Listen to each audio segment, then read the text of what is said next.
नमस्कार मेरे प्यारे दोस्तों। तो आप सभी का स्वागत है इस क्लास में। मैं आप सभी का दोस्त आनंद यादव। तो आज आप सभी को संस्कृत पढ़ाऊंगा।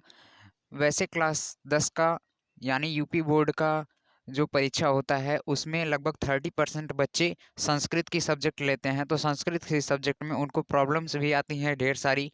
तो मैं संस्कृत के सब्जेक्ट में जो जो इम्पोर्टेंट चीज़ें हैं, जो आपको बताने लायक चीज़ें हैं, मैं उनको बता दूंगा। अगर आप इस वीडियो को पूरा देखते हैं तो मैं गारंटी देता हूं कि आप 100 में से 95% मार्क्स संस्कृत में ला सकते हैं, अगर आप इस पूरी वीडियो को देखते हैं तो क्या आप रेडी हैं इस वीडियो को देखने के लिए? तो अगर आप रेडी हैं तो मैं स्टार्ट करता हूं। तो संस्कृत का एक एक पार्ट हम धीरे धीरे से समाप्त करते चलेंगे। तो पहला जो है हम खंड का बाद में करेंगे। खंड खा यानी व्याकरण वाला जो पार्ट है उसे हम पहले करेंगे। इसी तरह से धीरे धीरे सभी सब्जेक्टों का वीडियो आता रहेगा। कुछ दिन प्रॉब्लम्स की वजह से वीडियो नहीं बन पा रहा था। तो चलिए देखते हैं। पहला जो है खंड खा का पहला भाग जो उसमें है, हमें पढ़ना है प्रत्याहार। प्रत्याहार क्या चीज होता है? जिनकी सहायता से कम शब्दों में अधिक बात कही जा सके। कम से कम शब्दों में अधिक बात कही जा सके। अब आपको इन सारी चीजों को समझने से पहले आपको माहेश्वर सूत्र याद होना चाहिए। माहेश्वर सूत्र क्या है? इसे पाणिनि सूत्र भी बोलते हैं।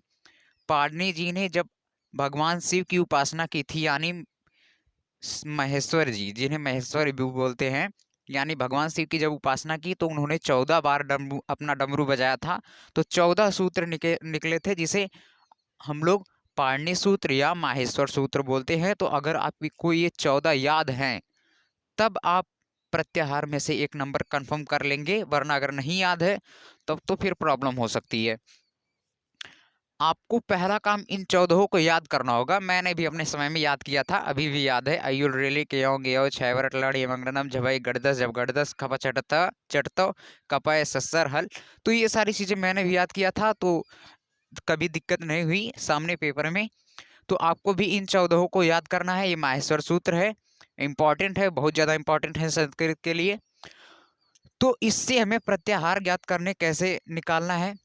पहली चीज, माहेश्वर सूत्र में पहला सूत्र है अयुड़, दूसरा है रिलरिक, एयोंग, एयोच, एयोच, हैवरट, लड़ इमंगड़नम, झबई घड़दस, जबगडदस, खपछटथ चटतव, खपछटथ चटतव, कपय सससर हल। तो ये 14 सूत्र हैं और इनकी सहायता से हमें प्रत्यय ज्ञात करना है। और इन्हीं 14 सूत्र से 42 प्रत्यय बनाए जा सकते हैं, यानी 42 प्रत्यय बनाए गए हैं। तो प्रत्याहारों की कुल संख्या कितनी होती है? 42 होती है। अगला चीज आपको प्रत्याहार निकालने के लिए, जैसे इसमें प्रत्याहार आपको दे दिया है अक। मैं उदाहरण के हिसाब से आपको समझाने की कोशिश करूंगा। अक प्रत्यय दे दिया है, तो अक प्रत्यय में पहला काम आप खोजेंगे आ कहाँ पर है। आ देखिए, इस पूरे सूत्र में आ कहाँ पर है? तो आ यहाँ पर है। और का कहाँ पर है? का यहाँ पर है। तो जब आ और का को देखेंगे, जब इनके बीच में जो जो वर्ड हैं, हलंत वाले वर्ड को कभी भी प्रत्याहार में नहीं लिखा जाता है। यानी जो यहाँ पर 14 सूत्र दिए गए हैं उनके सभी के लास्ट में लास्ट वाला जो वर्ड है उसमें हलंत लगा। यहाँ पर अड़ा पर हलंत लगा, यहाँ पर का पर है, यहाँ पर अंगा पर है, यहाँ पर चा पर है, टा पर है, सा पर है, यहाँ पर भी शा पर है, और यहाँ पर है, माँ पर है। तो लास्ट वाले जितने भी वर्ड है, इन सूत्रों के लास्ट वाले जितने भी वर्ड हैं, इनको प्रत्याहार में काउंट नहीं किया जाता है। तो ये तो हो गया अक। अगर अक बोल रहा है तो हमें अक प्रत्याहार में कौन कौन से वर्ड आएंगे ये आपको देखना है। तो आ को तो हम लेंगे, लेकिन ये जो का है इसमें हलंत लगा है, तो यानी जो सभी सूत्र के लास्ट वाला जो वर्ड है उसको नहीं काउंट करते हैं। तो आ यहाँ पर है, का यहाँ पर है। अब आ को लेंगे लेकिन का को नहीं लेंगे। और इनके बीच के जितने भी वर्ड हैं, अब देखिए हलंत वाले वर्ड को आपको छोड़ना है, तो हमें इसके बीच के प्रत्यय को लिखना है, प्रत्याहार को। तो अक प्रत्याहार में कौन कौन से वर्ड आएंगे? आ आएगा, ई आएगा, उ आएगा, अड़ा नहीं आएगा, क्योंकि ये सूत्र का आखिरी वर्ड है, इसमें हलंत लगा है, हलंत वाले वर्ड को नहीं लिखते हैं। तो अड़ा नहीं रहेगा। फिर री रहेगा, उसके बाद री रहेगा, ठीक। का को भी नहीं लिखेंगे। ये अक प्रत्याहार को इस तरह से निकाला जाता है, ठीक। अगली चीज है अच प्रत्याहार। अच प्रत्याहार को कैसे देखेंगे? आ यहाँ पर है, चा यहाँ पर है, ठीक। तो यहाँ पर देखिए छोड़ने वाली कौन कौन चीजें हैं। इसे छोड़ना है, इसे छोड़ना है, इसे छोड़ना है और इसे। बाकी इसके बीच में जितने भी हैं वर्ड उनको आपको लिखना है अच प्रत्याहार में। तो अच में ये हो जाएगा अ, ई, उ, री, री, यहां तक हो गया। फिर उसके बाद इन दोनों को लिखेंगे, इसे छोड़ देंगे, ए, ओ, फिर ऐ, आओ। ये हो गया अच प्रत्याहार। अट प्रत्याहार आपको अगर निकालना रहेगा तो आप कैसे निकालेंगे? आ यहाँ पर है, टा कहाँ पर है? टा यहाँ पर है, अट। तो ये आ और यहाँ का टा अट हो जाएगा। तो इसे कैसे निकालेंगे? आ, ई, उ, री, री, ए, उ, ऐ, औ, आओ। फिर उसके बाद औ के बाद ये चा को नहीं लिखेंगे, हा को लिखेंगे, या व रा। हा हलंत, या हलंत, व रा। तो ये इतना आएगा अट प्रत्याहार में। फिर अगर मैं बोलूं अड़ प्रत्याहार में कौन आएगा, तो आ यहाँ पर है, अड़ा यहाँ पर है। तो अड़ प्रत्याहार में अ, ई, उ, केवल ये तीन ही आएंगे, ठीक। तो अड़ भी आपको समझ में आ गया। अगर बोलता हूँ एच प्रत्याहार निकालिए, तो एच प्रत्याहार में आपको ए यहाँ पर दिख रहा है और चा यहाँ पर। तो लास्ट वाले वर्ड को तो नहीं लिखते हैं, तो यहाँ पर यानी अंगा और चा को नहीं लिखेंगे। ए, ओ, ऐ, औ, ये एच प्रत्याहार का है। और अल, अगर अल की बात करूं तो ये सबसे बड़ा प्रत्याहार है। इसमें 14 सूत्र आ जाते हैं। आ यहाँ पर है, ला यहाँ पर है। आ, ई, उ, ला को छोड़ देंगे, री, री, का को छोड़ देंगे, ए, ओ, इसको भी छोड़ देंगे, ऐ, औ, हा, या, व, र, ला, या, मा, अंगा, ड़, न, झ, भ, इसको छोड़ देंगे लास्ट वाले वर्ड को। इसी तरह से छोड़ते छोड़ते इन सबको लिख देंगे तो लास्ट में हा पर आकर रुक जाएगा, ला नहीं लिखा जाएगा। तो ये अल प्रत्याहार हो जाएगा। प्रत्याहार से आपको 1 नंबर का क्वेश्चन जरूर पूछा जाता है, तो ये आपको समझ में आ गया होगा। नमस्कार मेरे प्यारे दोस्तों, मैं आप सभी का दोस्त आनंद यादव। तो आज की हमारी क्लास चलने वाली है, इसमें हम समझेंगे सभी परीक्षाओं में उच्चारण स्थान से हिंदी व्याकरण में 1 नंबर का प्रश्न जरूर बनता है। उसमें आपको कोई भी वर्ड दे देगा, उसका उच्चारण स्थान आपसे ऑप्शन में दे देगा, पूछ लेगा कि मूर्धा है कि तालु है या दंत है कि ओष्ठ है। ये उच्चारण स्थान आपसे पूछ सकता है या पूछा भी जाता है। तो आज हम जितने भी उस तरह के क्वेश्चन आते हैं सबको हम समझ लेते हैं और हल करते हैं, और किस तरह से हमें अच्छे से इनको याद रखना है। एक बार पढ़ने के बाद आप दोबारा कभी आपको पढ़ने की ज़रूरत नहीं होगी, इस तरह से आपको पढ़ना है। तो चलिए शुरू करते हैं। पहली चीज़ तो आपको देखिए, ये सारी चीज़ें मैं बता दूं कि कंठ क्या होता है, तालु क्या होता है, ओष्ठ और मूर्धा क्या होता है, क्योंकि इन्हीं तीनों चारों की ज़रूरत हमें आगे पढ़ने वाली है। देखिए कंठ, पहली बात तो उच्चारण स्थान। उच्चारण स्थान यानी जो हम ध्वनि, मतलब जो भी आवाज़ हम जहाँ से निकालते हैं, जो स्वर तंत्रिकाएं होती हैं उनसे जो भी आवाज़ें निकलती हैं, वो जो स्थान होता है उसे बोलते हैं उच्चारण स्थान। उच्चारण स्थान देखिए, जो सबसे भीतरी वाला भाग होता है, गले का जो सबसे भीतरी वाला भाग होता है स्वर तंत्रिकाओं में, उसे बोलते हैं कंठ। जैसे अगर आप बोलेंगे क, क, ख, ग, तो ये जो आप बोल रहे हैं तो आपको लग रहा है कि अंदर से आवाज आ रही है। जो सबसे भीतरी तंत्रिका उसे बोलते हैं कंठ। और जो जीभ जो ऊपर जबड़े में सटती है, जब भी, जैसे आप अगर बोल रहे हैं च, छ, ज, तो जीभ आपकी ऊपर सट रही है, ऊपर वाले जबड़े में सट रही है।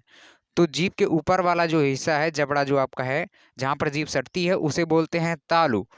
मूर्धा किसे बोलते हैं? मूर्धा में आवाज स्वर तंत्रिकाओं से रगड़ कर उत्पन्न होती है, जैसे र, री, स, जो मूर्धन्य सा होता है, मूर्धन्य सा इसीलिए उसे बोला जाता है क्योंकि इसमें रगड़ कर आवाज आती है, इसलिए इसे मूर्धा बोलते हैं। अगली चीज क्या है? ओष्ठ है। ओष्ठ यानी जैसे अगर आप बोलते हैं प, फ, ब, भ, म, ये चारों चीजें अगर आप बोले, चारों पांचों चीजें, तो इसमें आपको लग रहा होगा कि आपके ओठ का प्रयोग हो रहा है, तो इसे यानी इसका उच्चारण स्थान ओष्ठ की सहायता से किया जाता है। दंत, दंत में अगर आप बोलते हैं त, थ, द, ध, न, तो इसमें आप पाएंगे कि दांत में जीभ सट रही है, ठीक, तो दंत का इसमें प्रयोग होगा। तो यानी उच्चारण स्थान यहाँ पर ये तीन ही चार चीजें हैं, ओष्ठ है, दंत है, कंठ है, मूर्धा है। तो इनको हमें समझ लेना है अच्छी तरीके से। पहले तो देखिए हम समझ लेते हैं अ और आ। आपको स्वर तंत्रिका में समझा दिया, अब आपको केवल ये समझाना है, आपको फील करते पढ़ना है, फील करते हुए। ट्रिक की कोई जरूरत नहीं है, जहां ट्रिक की आवश्यकता होगी वहां पर बताया जाएगा, लेकिन आपको फील करते हुए पढ़ना है कि हाँ ये कंठ है।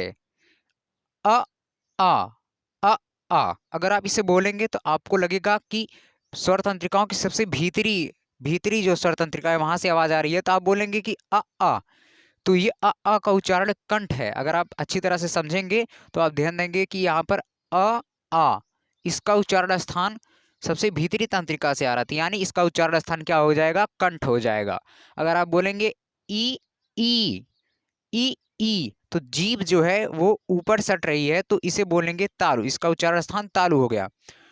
उ ऊ, इसे जब बोलेंगे तो ऐसा लग रहा है कि ओठ पास में आ रहे हैं, तो यानी इसमें ओठ का प्रयोग हुआ है, तो इसका उच्चारण स्थान ओष्ठ हो गया। री, री में देखिए रगड़ कर आवाज आ रही है, तो ये हो गया मूर्धा। ए ए, ए ए, ए ए जब बोलेंगे तो इसमें देखिए जीभ भी ऊपर सट रही है और भीतरी तंत्रिका से आवाज भी आ रही है, तो इसमें कंठ और तालु दोनों का प्रयोग हुआ है। ओ, ओ और औ, ओ और औ में ओठ का प्रयोग और कंठ का प्रयोग, इन दोनों का प्रयोग हुआ है, तो इनका उच्चारण स्थान कंठ ओष्ठ यानी कंठोष्ठ है, ठीक। अंग का उच्चारण स्थान नासिका। अब नासिका किसे बोलते हैं? नासिका जिसे बोलने में मुख और नाक दोनों से हवा निकले। अंग, अंग दोनों की सहायता ली जाए, मुंह और नाक दोनों की सहायता ली जाए, इसे बोलते हैं नासिका। नासिका में और क्या क्या आता है? नासिका यानी जिसमें मुख और नाक दोनों से हवा निकलती है, यानी दोनों का प्रयोग होता है। नासिका में अंग आता है जिसे आप अनुस्वार भी बोलते हैं या अनुनासिक बोलते हैं, ठीक। और नासिका में कौन कौन से वर्ड आते हैं? अंगा, इया, ड़, न, म। ये जो वर्ग के पांचवें स्थान के अक्षर होते हैं, इनको नासिका का उच्चारण भी स्थान बोला जाता है। अह, जब आप अह बोलेंगे, तो अह जब आप बोलेंगे तो यहाँ पर देखिए हकार से ध्वनि उत्पन्न हो रही है। अह, यहाँ पर ह, तो अह जब बोल रहे हैं तो कंठ, कंठ का प्रयोग हो रहा है, यानी सबसे भीतरी तंत्रिका का प्रयोग हो रहा है, तो ये अह का उच्चारण स्थान कंठ है। और यहाँ पर हा की उच्चारण मतलब हा का भी अगर आप ध्यान देंगे अह, तो अह, यहाँ पर अह का उच्चारण स्थान कंठ, हा का उच्चारण स्थान कंठ, सेम है, ध्यान देने की केवल आवश्यकता है। अब देखिए मेन चीज तो यहाँ पर आती है जो हमेशा पूछी जाती है, का वर्ग, चा वर्ग, टा वर्ग, ता वर्ग, पा वर्ग। ये तो ये हो गया अ आ इ ई उ ऊ री ए ओ औ अंग अह, इतना हो गया।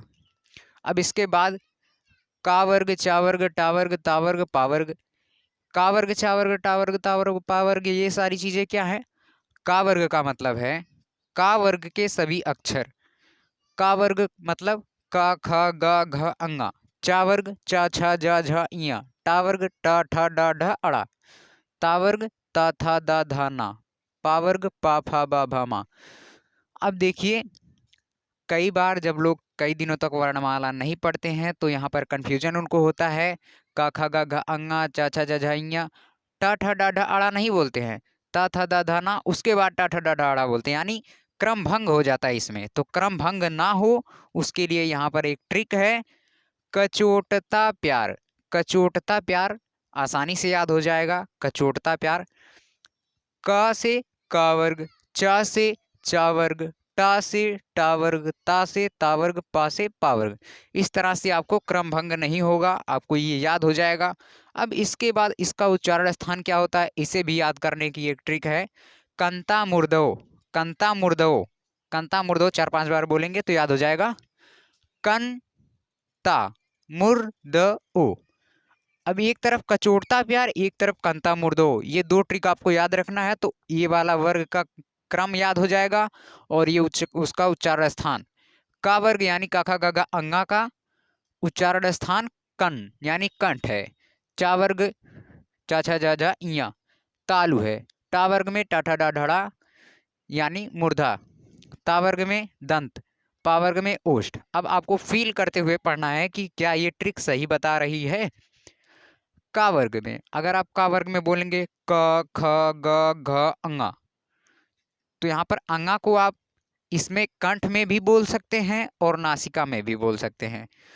तो क ख ग घ ये जो चीजें हैं इसे आप बोलेंगे तो आपको लग रहा होगा कि ये इसका उच्चारण स्थान कंठ से आ रहा है। चा वर्ग यानी तालु। तालु में बता दिया, जीभ जब ऊपरी हिस्से में सटती है जबड़े के तब उसे तालु बोलते हैं। तो च छ ज झ इया, तो इस तरह से ये तालु हो गया। टा वर्ग में मूर्धा में देखिए जीभ झटके से बाहर आती है और रगड़ाहट के साथ, झटके से जीभ बाहर आती है वो भी रगड़ाहट के साथ, तो मूर्धा रहता है। ट ठ ड ढ अड़, तो ये हो गया मूर्धा। ता वर्ग यानी ता था दा धा ना, इसे बिना मतलब कि जीभ हमेशा दांत में सट जाएगी। ता था दा दा ना। पा वर्ग प फ ब भ म, इसमें ओठ का प्रयोग हो रहा है। अगर आप ओठ का प्रयोग नहीं करते हैं तो चाहे तो आप बोल कर भी देख लीजिए। प फ ब भ म आपको बोलना है, आपको ओठ का प्रयोग नहीं करना है तो आप नहीं बोल पाएंगे।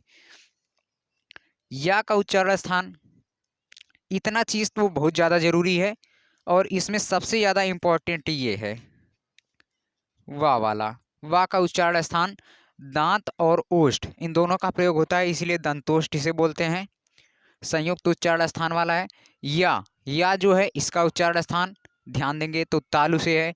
रा री और श इन तीनों का मूर्धा है और टा वर्ग का मूर्धा है, ध्यान में दीजिएगा। ला जो है इसका उच्चारण स्थान दंत है। वा का उच्चारण स्थान दांत और ओष्ठ दोनों के सहायता से होता है, दंतोष्ठ ये है। जो ये वाला सा है, सा संयम वाला सा है, इसका उच्चारण स्थान तालु से है। स इसे जब बोलेंगे तो दांत दांत का जो ऊपर ये जो है सा है, इसमें जीभ जबड़े के ऊपरी हिस्से में हल्का सा टच होती है, तो इसका उच्चारण स्थान तालु है। इसका उच्चारण स्थान मूर्धा है क्योंकि इसमें रगड़ाहट की ध्वनि उत्पन्न होती है श, और इसका दंत है। हा में मैं बता दिया अह का और हा का जो है उच्चारण स्थान कंठ होता है और का वर्ग का भी कंठ होता है। अब यहाँ पर आप देखेंगे छा से छतरी जो है ये किन किन वर्णों से मिलकर बना है। छा से छतरी क हलंत और शा से मिलकर बना है। त्रा जो है त हलंत और रा से मिलकर बना है। ज्ञा जो है जा हलंत प्लस इया से मिलकर बना है। अब यहाँ पर आप ध्यान देंगे कि ये जो छा है ये बना है का हलंत और शा से, तो का उच्चारण स्थान कंठ होगा, सा का उच्चारण स्थान मूर्धा होगा, तो छा का उच्चारण स्थान क्या होगा, कंठ और मूर्धा दोनों का योग, यानी कंठ और मूर्धा इसका उच्चारण स्थान होगा। त्रा का ता का उच्चारण स्थान दंत है, रा का उच्चारण स्थान मूर्धा है, तो इसका दंत और मूर्धा इसका उच्चारण स्थान होगा। लेकिन ज्ञा में देखिए, ज्ञा पे इसको भले जा हलंत प्लस इया लिखा जाता है, लेकिन जब इसे आप बोलेंगे तो ऐसा लग रहा है ज्ञा। इस तरह ज्ञा का उच्चारण स्थान मैं आपको बताया था, या तो आप बोल सकते हैं चाचा जाइया, या तो आप तालु बोल सकते हैं, लेकिन मूलतः चा वर्ग नहीं पूछा जा रहा है तो आप इसे बोलेंगे नासिका।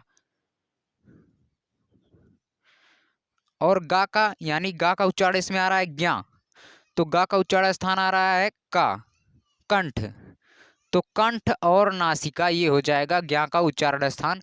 ये आपको पूरी अच्छी तरीके से समझ में आ गया होगा। नमस्कार मेरे प्यारे दोस्तों, तो आप सभी का स्वागत है इस क्लास में।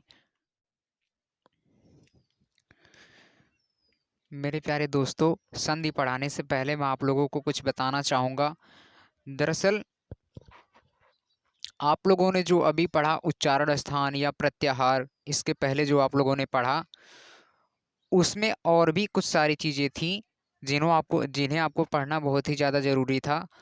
उसका वीडियो मैंने पहले ही बनाकर अपलोड कर दिया है। मेरा सबसे पहला वीडियो था हिंदी वर्णमाला, आप उसे जाकर पढ़ लेंगे तो आपका जो ये प्रत्याहार, उच्चारण स्थान और इसमें बाकी सारी चीज़ें जो थी, और बाकी कोई भी कंपटीशन रहेगा अगर उसमें वर्णमाला तो आता ही है, तो उसमें से सारे क्वेश्चंस आप लोग सही कर सकते हैं अगर आप लोग वर्णमाला का मेरा जो पहला वीडियो चढ़ा था उसे आप देखेंगे, आनंद सर हिंदी वर्णमाला बोलेंगे तो आ जाएगा। और संधि पढ़ाने से पहले मैं आपको ये बता दूं कि संधि का वीडियो भी मैंने पहले बना चुका है और पढ़ा भी दिया है पूरे विस्तृत रूप से, चाहे वो कोई भी संधि हो, चाहे वो कोई भी क्लास हो, चाहे लोअर क्लासेज हो, चाहे मतलब कि अपर क्लासेज हो, उन सारी चीज़ों में मैं आपको संधि इस तरह से बता दिया हूँ कि इस संधि में आपको कहीं भी दिक्कत नहीं आएगी। इस वीडियो को देखने से पहले, मतलब इस संधि वाले पार्ट को देखने से पहले आप लोग स्वर संधि और व्यंजन संधि, विसर्ग संधि, इन तीनों संधि का मैं वीडियो बना चुका हूँ। आप इसको पहले देखें उसके बाद इसे देखें, नहीं तो अगर आप उन वीडियोस को नहीं देखे हैं तो मुश्किल होगी आपको संधि समझने में। तो चलिए शुरू करते हैं संधि को। देखिए, संधि दो वर्णों का मेल होता है। वर्ण किसे कहते हैं? वर्ण यानी अक्षर, ठीक। अक्षर छोटा बड़ा, छोटी बड़ी, ये जो आ से ज्ञा तक आप लोग पढ़ते हैं या हम लोग पढ़ते हैं जो भी, तो इन्हें बोलते हैं अक्षर या वर्ण। तो दो वर्णों के मेल से जो विकार उत्पन्न होता है, जो परिवर्तन उत्पन्न होता है, उसे बोलते हैं संधि। और समास में अगर जाएंगे तो थोड़ा सा डिफरेंस है। दो शब्दों के मेल से जो विकार उत्पन्न होता है उसे बोलते हैं समास। तो समास तो हम पढ़ा चुके हैं, वो आपकी इच्छा हो तो पढ़े या फिर ना पढ़ें, लेकिन हमें संधि यहाँ पर ध्यान देना है। दो वर्णों के मेल से जो विकार उत्पन्न होता है उसे बोलते हैं संधि। संधि के तीन पार्ट हैं, स्वर संधि, व्यंजन संधि और विसर्ग संधि। स्वर संधि में क्या होता है? दो वर्णों की बात की जा रही है परिभाषा में, दो वर्णों के मेल से संधि बनती है। तो दो वर्ण, अगर दोनों वर्ण जो हैं स्वर रहेंगे, यानी स्वरों स्वरों के मेल से जो संधि बनती है उसे बोलते हैं स्वर संधि। स्वर संधि के 5 भाग हैं, वो भी पढ़ा दिए गए हैं। और यहाँ पर देखिए, व्यंजन संधि में क्या होता है कि व्यंजन संधि में दो वर्णों में से कोई एक वर्ण व्यंजन रहेगा, यानी दो वर्णों में से कोई एक वर्ण व्यंजन रहेगा। ये आपको पहले समझा देते हैं हम। मैं बोल रहा हूं कि दो वर्णों के मेल से बनती है संधि।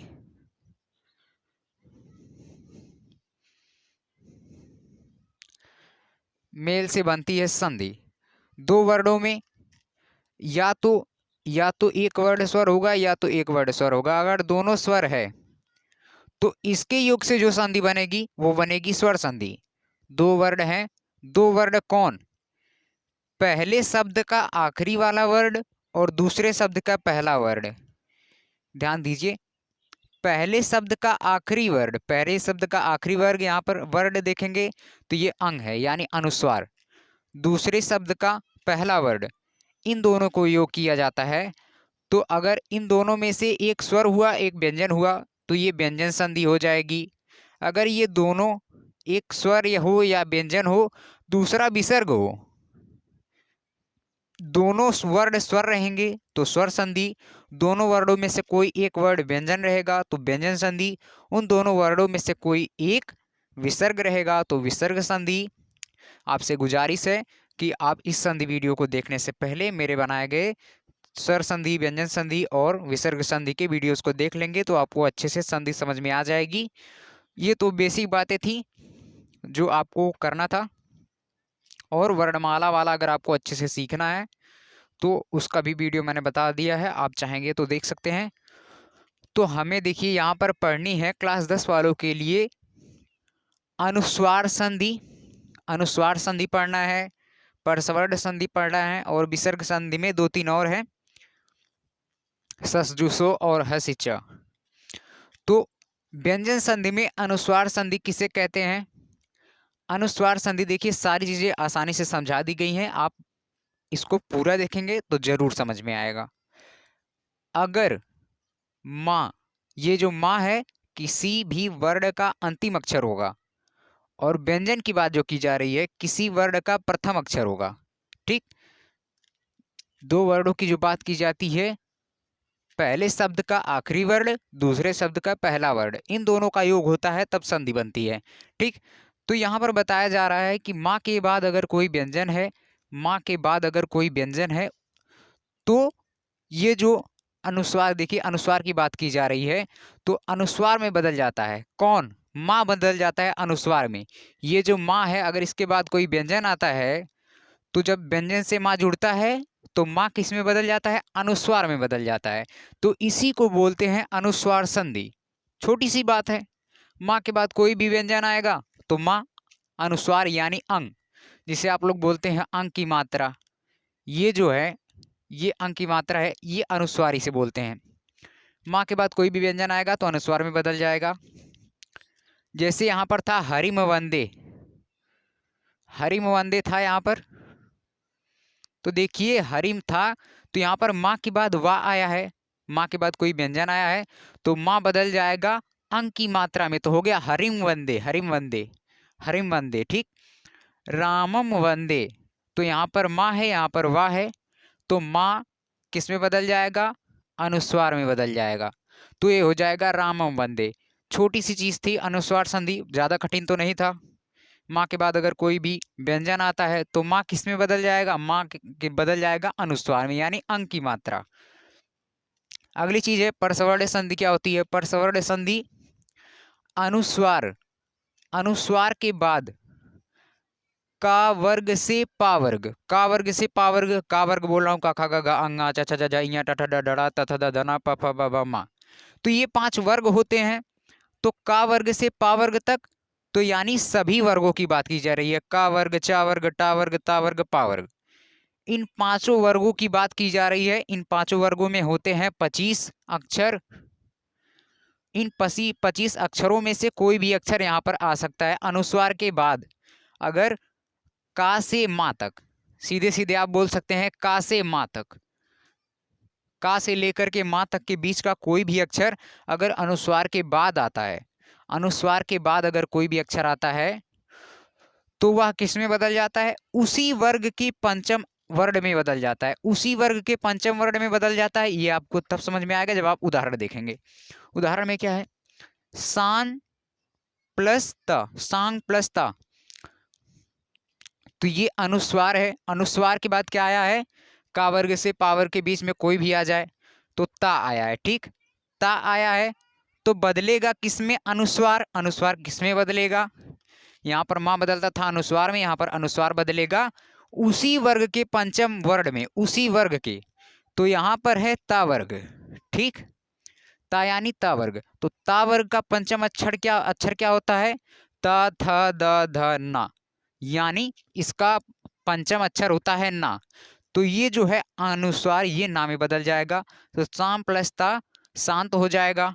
इसी तरह से अन और चित, तो ये तो अनुस्वार के बाद अगर कोई वर्ड आता है का वर्ग से पावर के बीच, तो यहाँ पर चा आया है, तो चा का पंचम अक्षर क्या होता है? चा का पंचम अक्षर इया होता है, तो इया यहाँ पर लग जाएगा, अंचित हो जाएगा। कुन धन ठित, कुन धन ठित, अनुस्वार के बाद यहाँ पर आया है ठा, तो ठा का पंचम वर्ण होता है अड़ा, वो भी अड़ा हलंत के साथ रहेगा, तो यानी आधा लगेगा। तो ये हो गया कुंठित। ये हो गया परसवर्ण संधि। अनुस्वार के बाद का से माँ तक का कोई भी अक्षर आएगा तो वह उस वर्ग के पंचम वर्ण में बदल जाएगा। कौन? अनुस्वार बदल जाएगा। अब देखिए विसर्ग संधि की बात की जा रही है। विसर्ग संधि में आपको पढ़ना है विसर्जनीय से सह। विसर्जनीय से सह में केवल ये छोटा सा वाला जो है यही आपको पूछा जाएगा, लेकिन अगर आप पढ़ रहे हैं तो इसे भी ध्यान दीजिए। जब भी विसर्ग के बाद, अब इन सब में विसर्ग की बात नहीं की जा रही थी।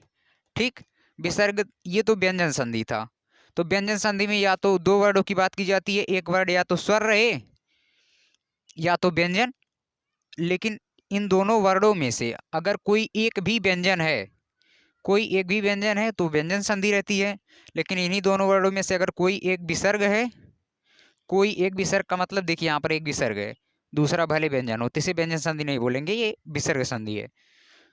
तो विसर्ग संधि की बात की जा रही है, तो इसमें विसर्जनीय स में क्या है कि विसर्ग के बाद अगर ता या था आता है, विसर्ग के बाद अगर ता या था आता है तो विसर्ग छोटे सा में परिवर्तित हो जाता है, छोटे सा में।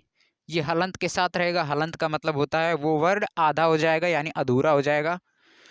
तो देखते हैं कैसे परिवर्तन होता है। विसर्ग के बाद अगर ता था आता है तो छोटे सा में बदलेगा। नमः धन ते, नमः धन ते, तो ये विसर्ग आधे सा में बदल जाएगा, तो नमस्ते हो गया। नि धन तेज, तो ता आया है, यहाँ पर भी ता आया है, तो बोला गया है ता या था आएगा, तो ये आधे सा में बदल जाएगा, तो नमः धनते नमस्ते, नि धन तेज निस्तेज। अब देखिए अगर विसर्ग के बाद चा या छा आएगा तो सलजम वाले सा यानी बड़ा सा में हलंत लगा के यानी आधा अधूरा बनेगा। तो नि धन छल, विसर्ग के बाद चा छा आएगा तो बड़ा सा बनेगा, नि धन छल निश्छल। विसर्ग की जगह केवल वही सा लिखा जा रहा है, यहाँ पर विसर्ग की जगह सा लिखा गया, विसर्ग की जगह सा लिखा गया, विसर्ग की जगह सा लिखा गया, यहाँ पर भी विसर्ग की जगह सा। नियदंचित निश्चित। इस तरह से ये हो गया। अब अगली चीज ससजुसो रूह और हसिचा अभी बताते हैं। तो अगली हमारी संधि थी विसर्ग संधि का दूसरा वाला जो भाग है, ससजुसो रूह और हसिचा। ससजुसो रूह कौन सी संधि है, इसमें क्या ध्यान देना है? देखिए मैं इसमें भी वही बात रहेगी,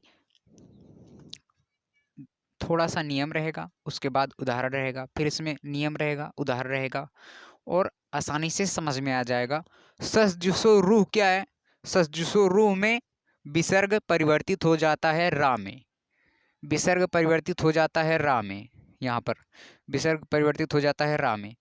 तो ये तो हो गया ससजुसो रूह। हसीचा, हसीचा में क्या होता है? विसर्ग परिवर्तित हो जाता है ओ में, ओ यानी ओ की मात्रा में। ठीक, अब समझते हैं कैसे विसर्ग और कब परिवर्तित होगा। जब भी विसर्ग के पहले, विसर्ग के पहले ई या ऊ हो तथा उसके बाद सघोष वर्ण हो। सघोष वर्ण, अगर आप वर्णमाला वाला मेरा क्लास देखेंगे तो उसमें ये बताया गया है कि सघोष क्या होता है, घोष क्या होता है, अल्प प्राण क्या होता है, महाप्राण क्या होता है, ये सारी चीज़ें बताई गई हैं। तो फिर से मैं बता देता हूँ, सघोष वर्ण क्या होते हैं? प्रत्येक वर्ग का, प्रत्येक वर्ग यानी का वर्ग, चा वर्ग, टा वर्ग, ता वर्ग, पा वर्ग, प्रत्येक वर्ग का मान लीजिए मैं का वर्ग लेता हूँ। का वर्ग यानी का, ख, गा, घा, अंगा।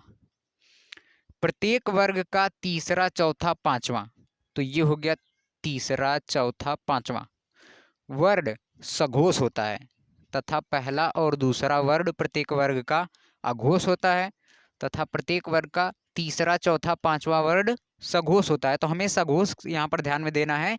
तो तीसरा, चौथा, पांचवा वर्ण सघोष होता है, यानी गा, घा, अंगा ये सघोष वर्ण में आते हैं। तो इसी तरह से चा, छा होगा वो अघोष में आएगा, चा, छ। प्रत्येक वर्ग का पहला, दूसरा वर्ण अघोष में आता है, बाकी जो तीन वर्ण बचते हैं यानी तीसरा, चौथा, पांचवा वर्ण वो सघोष में आता है। और सघोष में आकर क्या आता है? या आता है, रा आता है, ला, वा और हा, ये तो आता है सघोष में। ठीक, अब एक चीज तो ये है कि या तो विसर्ग के पहले ई उ रहे उसके बाद सघोष वर्ण रहे, या तो बड़ा आ हो या ई हो या ऊ हो, इनमें से कोई आए। तो यहाँ पर उदाहरण समझते हैं। विसर्ग के पहले ई आने, ई ऊ आने का मतलब क्या है? ये देखिए यहाँ पर ई की मात्रा लगी है, यानी विसर्ग के पहले छोटी ई है, विसर्ग के पहले छोटी ई है, विसर्ग के पहले छोटा ऊ है, यहाँ पर ऊ की मात्रा है।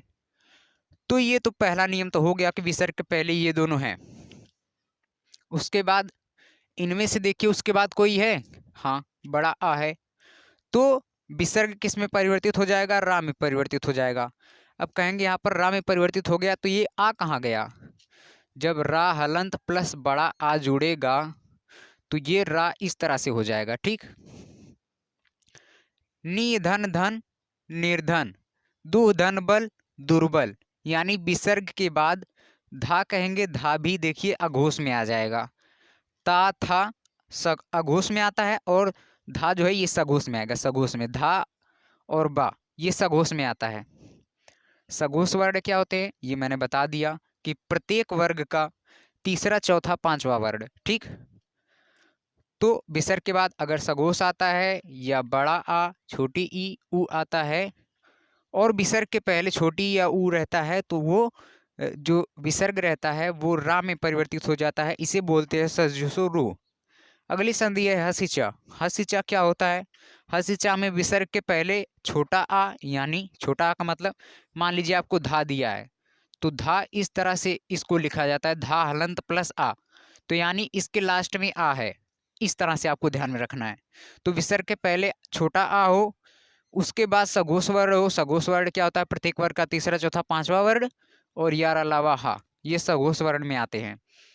इनमें से कोई हो तो जो विसर्ग होता है वो ओ की मात्रा में बदल जाता है। अधः दन गति, विसर्ग के पहले धा है तो धा को तोड़ेंगे, धा हलंत प्लस आ जाएगा। फिर उसके बाद गा जो है, गा मैं बोला ना, ये जो तीनों वर्ण हैं ये सघोष में आते हैं, तो सघोष आया तो विसर्ग उ की मात्रा में परिवर्तित हो जाएगा। अधा धन गति, अधोगति, सरा धंजा सरोज, पया धंधा पयोद। तो इस तरह से आपकी संधि भी समाप्त हो गई। आप बाकी मेरे जो संधि की वीडियोस बनाए गए हैं कंपटीशन की तैयारी के लिए, स्वर संधि, व्यंजन संधि, विसर्ग संधि, उनको देखना आपको जरूरी है अगर आप चाहते हैं कि आपके एग्जाम में वो आपकी मदद करे। तो मेरे दोस्तों, यहाँ से हमारी टॉपिक बची हुई थी, तो हमें यहाँ से शुरू करना था। अब जितने भी शब्द रूप से प्रश्न आते हैं और कारक से जो भी प्रश्न आते हैं और इससे विभक्ति से जो भी प्रश्न आते हैं, इन सारी चीज़ों को मैं अभी आपको समझा देता हूँ। और आपको पहले ही बता दूँ कि शब्दरूप, कारक, विभक्ति, इन सारी चीज़ों को अगर आप अच्छे से समझ लेते हैं तो यहाँ से आपको संस्कृत के पार्ट में 4 नंबर की प्राप्ति होगी, अगर आप अच्छे से पढ़ते हैं तो देखिए समझते हैं हम लोग। शब्दरूप हमें देखिए कौन कौन सा एग्जाम में याद करना है। शब्दरूप पितृ का याद करना है, पितृ यानी पिता का। गो का याद करना है, राजन का और बालक का। ये पुल्लिंग में हमें शब्दरूप किनका किनका याद करना है? पितृ का, गो का, राजन का और बालक का। स्त्रीलिंग में किसका किसका याद करना है? नदी का, धेनु का, वधु का और बालिका का। नपुंसक लिंग में किसका किसका याद करना है? वारिका, मनसा का, किम, यद, फल। देखिए यहाँ पर 3 चीजें मैं बढ़ा दिया हूँ। आप लोगों के कोर्स में ये नहीं है कि बालक का शब्द रूप पूछा जाएगा या बालिका का शब्द रूप पूछा जाएगा या फल का शब्द रूप पूछा जाएगा, लेकिन अगर आप संस्कृत पढ़ते हैं तो आपको इन तीनों की आवश्यकता हर जगह पड़ सकती है। इसलिए मैं इसको जरूरी के लिए लिख दिया हूँ कि बालक का, बालिका का और फल का, इन तीनों को आपको जरूर से याद करना है। और रही बात, मैं आपको ये बता दूं कि इसमें किस तरह से प्रश्न पूछा जाता है। आपको दे देगा, मान लीजिए पिता का शब्द रूप आपसे पूछेगा, किस तरह से पूछेगा? आपको दे देगा कि पित्रे, या तो इस तरह से आपको बोलेगा कि पिता का चतुर्थी विभक्ति में एक वचन लिखिए। तो आपको अगर याद होगा पिता का शब्द रूप तो आप तो लिख देंगे पिता का चतुर्थी विभक्ति में एक वचन पित्रे है, तो आपको यहाँ से 1 नंबर मिल जाएगा। लेकिन अगर याद होगा तो दूसरे तरह से प्रश्न किस तरह से पूछ सकता है? पहले आपको दे देगा पित्रे और पूछ देगा कि पिता की कौन सी विभक्ति है और कौन से वचन में पित्रे आता है। ये चीज़ें आपको पूछ सकता है।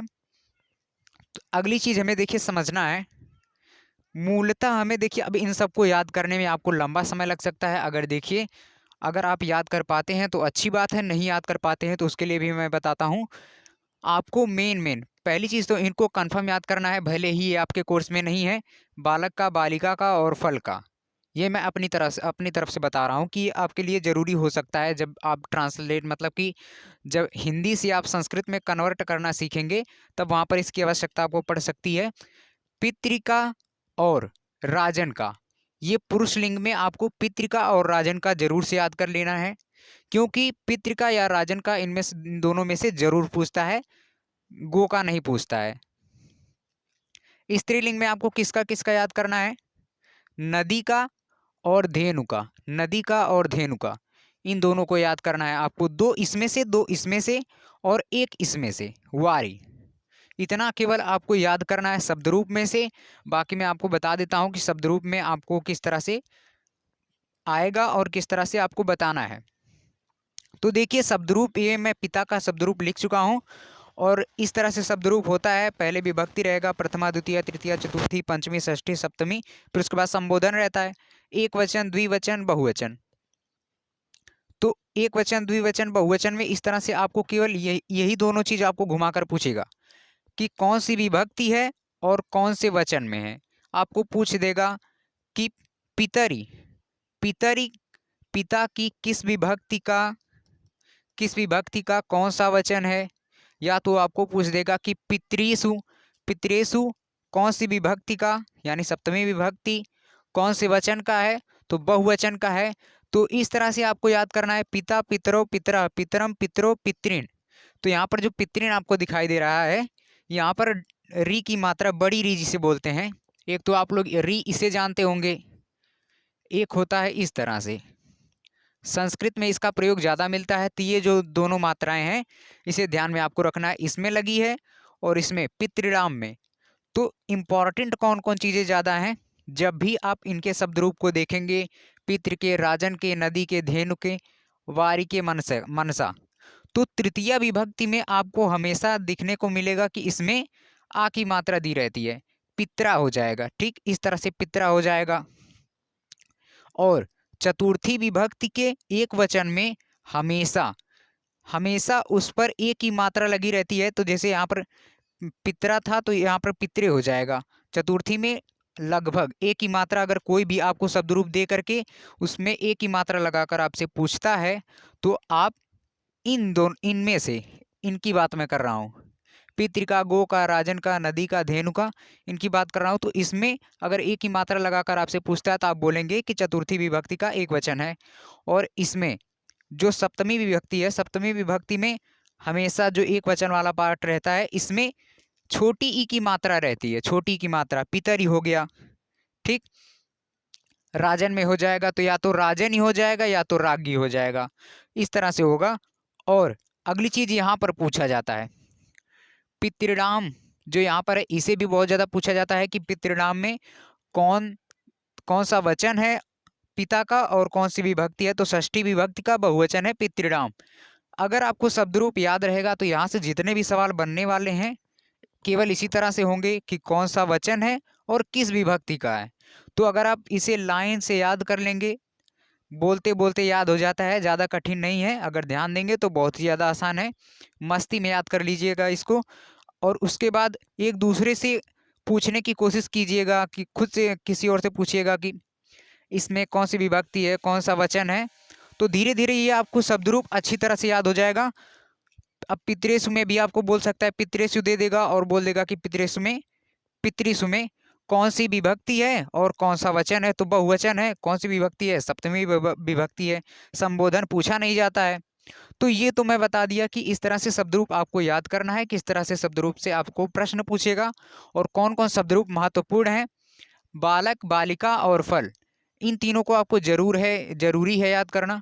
बाकी पितृ का, राजन का और नदी का, धेनु का, वारी का, 1 2 3 4 5, इन पांचों को कंफर्म आपको याद करना है, तब जाकर के आप शब्द रूप से 2 नंबर पाएंगे। और केवल यही नहीं कि केवल मैं 2 नंबर के लिए इन्हें याद कर रहा हूं, अभी और बता रहा हूं शब्द रूप की आवश्यकता कहाँ पड़ सकती है आपको। शब्द रूप हुआ, कारक हुआ, विभक्ति हुआ, ये सारी चीजें एक में कंबाइंड है, मतलब जुड़ी हुई हैं। अगर आपको शब्द रूप याद है तो आप कारक भी पहचान लेंगे, विभक्ति भी पहचान लेंगे। और इस तरह से जो पूछता है कि कौन सी विभक्ति है, कौन सा वचन है, इन सारी चीज़ों को आप घुमा सकते हैं केवल अगर आपको शब्द रूप याद है तो शब्द रूप याद रहेगा तो यहाँ पर देखिए कारक समझते हैं और विभक्ति। शब्द रूप तो बता दिया किस तरह से आपको यहाँ से 2 नंबर मिलेगा। अब अगर आपको शब्द रूप याद है तो कैसे कारक और विभक्ति को आप लोग नचाएंगे, मतलब अच्छे से इसको हल कर देंगे, इसका उत्तर दे पाएंगे, ये बताता हूँ। कारक, कारक देखिए संस्कृत में संबंध कारक जो है, संस्कृत में 6 कारक होते हैं, 6 कारक। संबंध कारक इसमें कट गया है, ये हिंदी में रहता है संबंध कारक। तो संबंध कारक संस्कृत में नहीं होता है, तो इसीलिए मैं यहाँ पर इसे कुछ नहीं लिखा हूँ। तो कर्ता कारक, कर्म कारक, करण कारक, संप्रदान कारक, अपादान, संबंध कारक, अधिकरण, ये कारक हैं। और कारक और विभक्ति से आपको किस तरह से प्रश्न पूछेगा, सेम यही चीज, अगर आपको शब्द रूप याद है तो आपको एक वाक्य दे देगा। मान लीजिए आपको वाक्य दे दिया, वृक्षात पत्राणि पतंती, पतंती दे दिया आपको। अब इसमें आपको ये वाक्य दे दिया है और इस पर आपको अंडरलाइन कर देगा ये वाली चीज। अब बोल देगा कि अब आप इसमें बताइए कौन सा कारक है, कौन सी विभक्ति है। तो अगर आप बालक का रूप याद करेंगे तो उसमें बालकात आता है। तो बालक का रूप अगर वृक्ष की तरह से चलाएंगे तो वृक्षात हो जाएगा। तो यानी बालक की पंचमी में आता है बालकात, तो वृक्ष के पंचमी में भी आता है वृक्षात। तो यहाँ पर तो एक चीज कंफर्म हो गई, अगर आपको बालक का शब्द रूप याद है तो आप बता देंगे कि इसमें पंचमी विभक्ति है और पंचमी विभक्ति का एक वचन है। तो यहाँ सर अगर आपको पंचमी विभक्ति पता चल गई तो पंचमी विभक्ति यहाँ पर ये है। पंचमी विभक्ति में कौन सा कारक रहेगा? अपादान कारक। ये सारणी है, इसमें अगर आपको कारक अच्छे से समझना है, चिन्ह भी अगर आपको समझना है तो ये आपको देखना पड़ेगा, ये आपको याद करना है। कर्ता कारक, कर्म कारक, करण कारक, संप्रदान कारक, अपादान कारक, संबंध कारक संस्कृत में है नहीं फिर भी याद करना है, अधिकरण कारक। अब इनके चिन्ह को कैसे याद करना है? अब ये तो नहीं है अलग अलग से लिख करके याद करना है, इस तरह से नहीं। कर्ता ने कर्म को इस तरह से याद करना है। कर्ता ने कर्म को करण से के द्वारा, करण से के द्वारा संप्रदान के लिए अपादान से अलग होने के अर्थ में, अलग होने के अर्थ में संबंध का की के अधिकरण में पै पर। इसे अगर आप बार बार बोलेंगे, कर्ता ने कर्म को करण से संप्रदान के लिए अपादान से अलग होने के अर्थ में संबंध का की के अधिकरण में पै पर, इस तरह से अगर आप बार बार बोलेंगे तो आपको ये याद हो जाएगा। अब उसके बाद आप समझ पाएंगे कि जब भी प्रथमा विभक्ति कोई, मान लीजिए आपको ये दे दिया, पिता कहीं पर आ गया और पिता पर अंडरलाइन कोई वाक्य है उसमें पिता आ गया, उस पर अंडरलाइन नीचे करके और बोल दिया कि इसमें कौन सी विभक्ति है, कौन सा कारक है। शब्द रूप आपको याद है, विभक्ति है प्रथमा विभक्ति, आप तुरंत समझ जाएंगे प्रथमा विभक्ति है। तो अगर प्रथमा विभक्ति है तो प्रथमा विभक्ति में कौन सा कारक रहता है? कर्ता कारक रहता है। कर्ता कारक में प्रथमा विभक्ति, कर्म कारक में द्वितीय विभक्ति, करण में तृतीय विभक्ति, संप्रदान में चतुर्थी विभक्ति और अपादान में पंचमी विभक्ति, अधिकरण में सप्तमी विभक्ति और षष्ठी वाला संबंध में रहेगा। तो अगर आपको ये शब्द रूप याद है तो आप विभक्ति भी अच्छे से पहचान लेंगे। और अगर आपको ये वाली सारणी याद है, कर्ता ने कर्म को करण से ये वाला और विभक्ति साइड वाला, तो आप इसमें केवल इन्हीं चीजों पर है। अगर आपको शब्द रूप याद है, कारक याद कर लेंगे, कौन सा कारक में कौन विभक्ति रहती है, यानी प्रथमा कारक, प्रथमा विभक्ति में कर्ता कारक, द्वितीय विभक्ति में कर्म कारक, तृतीय विभक्ति में करण कारक, चतुर्थी में संप्रदान कारक। तो केवल आप विभक्ति अगर आप पता कर लेंगे, कोई भी अगर इसमें से दे देगा, आपको दे देगा पितरे, पितरे किसी वाक्य में दे देगा और बोल देगा कि कौन सी विभक्ति है और कौन सा कारक है, तो पहली चीज तो आप विभक्ति पता कर लेंगे। पितरे में चतुर्थी विभक्ति है, तो चतुर्थी विभक्ति है तो आप बता देंगे कि संप्रदान कारक है। तो इस तरह से यहाँ से आप नंबर ले सकते हैं। अब हम धातु वाले पार्ट में चलते हैं। तो हम समझ लेते हैं कि धातु से हमारे किस तरह से प्रश्न आता है परीक्षा में और किस तरह से हमें तैयारी करना है और उसके बाद किस तरह से वहाँ पर बताना है, लिखना है, जो कुछ भी। देखिए धातु में तो हमें याद करना है भू, पा, वस, ये तीन धातुएं हैं। भू का प्रयोग मतलब चलता है रूप भव से होकर के भवती, भवता, भवंती, इस तरह से। पा मतलब पीना, पिब, पा का पिब की तरह से चलता है, पिबती, पिबता, पिबंती। वस का मतलब होता है निवास करना, वसति, वसता, वसंती। ठीक, इस तरह से इन तीनों का रूप चलता है। तो आपकी परीक्षा में भू धातु, पा धातु और वस धातु, इन तीनों में से कोई भी आएगा और आपसे प्रश्न इस तरह से रहेगा। मान लीजिए आपको भू धातु से पूछेगा,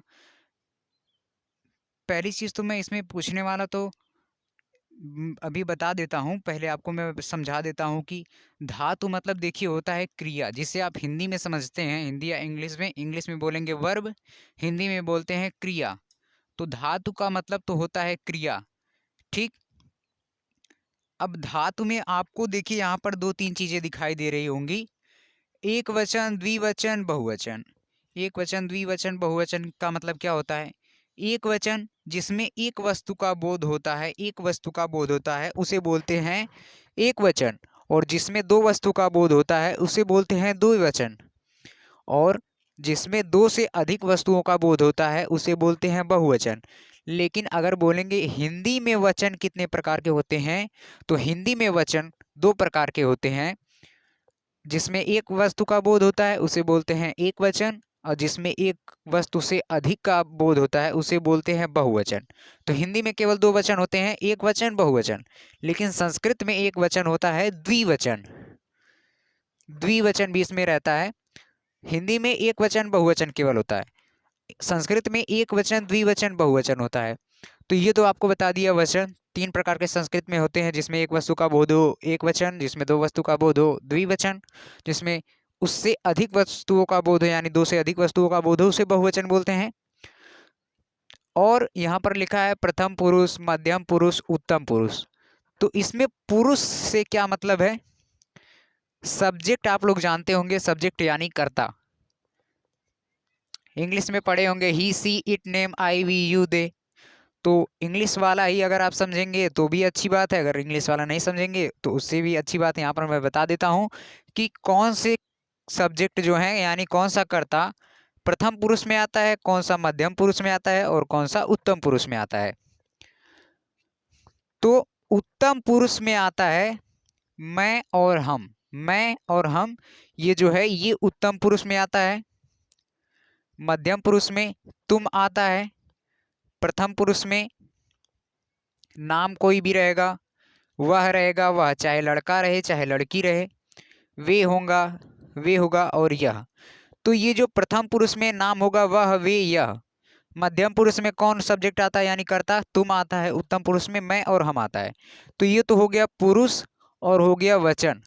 अब इसके बाद हम लोग समझते हैं, देखिए इस तरह से लकार अब समझ लेते हैं। लकार देखिए आपको पढ़ना है पांचों लकार हैं, लट लकार, लिट लकार, लोट लकार, विधिलिंग लकार, लंग लकार। तो अब ये जो लकार है इनका मतलब क्या है? अब समझिएगा कि यहाँ से आपकी संस्कृत वाली टेंस की शुरुआत हो गई है। संस्कृत में जो टेंस रहता है जिसे काल बोलते हैं, समय बोलते हैं। लकार यानी समय या काल। तो संस्कृत में यहाँ पर आपको 5 काल पढ़ने हैं। पहला तो हो गया लट लकार। लट लकार यानी वर्तमान काल। वर्तमान काल आप लोग समझ रहे होंगे, जो वर्तमान में चल रहा है।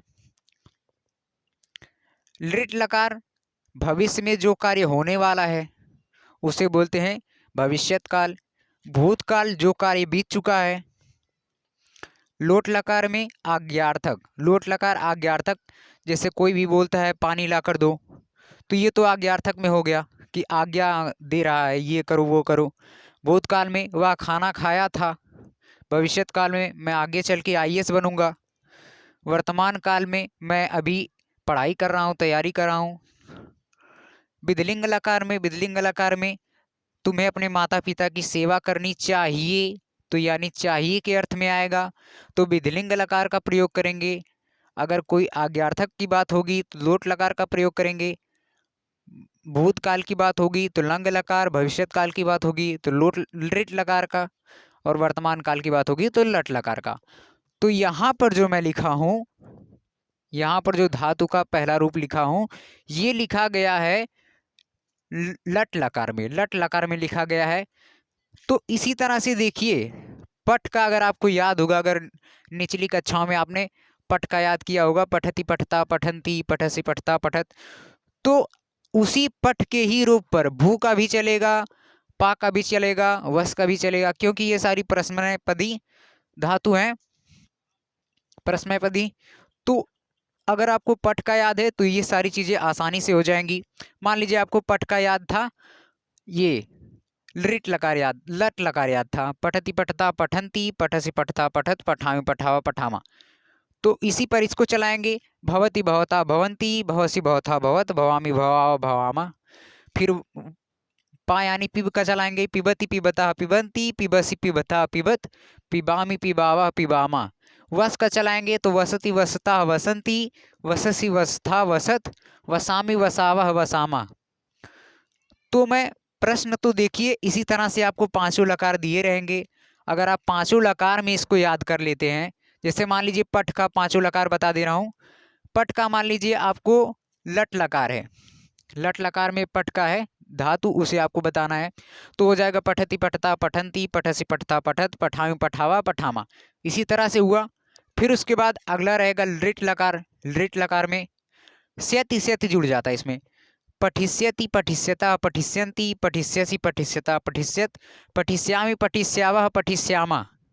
इस तरह से ये हो जाएगा।